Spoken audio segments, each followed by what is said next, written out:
Download this code from codegive.com, link in the description below. Okay, let's dive deep into how to concatenate two Pandas DataFrames horizontally. I'll provide a comprehensive tutorial with explanations, code examples, considerations for common scenarios, and best practices. Understanding horizontal concatenation, joining side by side.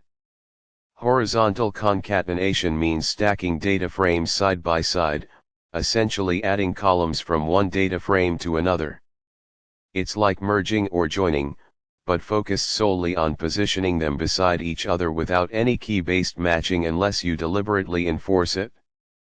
Core Pandas Function, pd.concat. The primary function for concatenation in Pandas is pd.concat.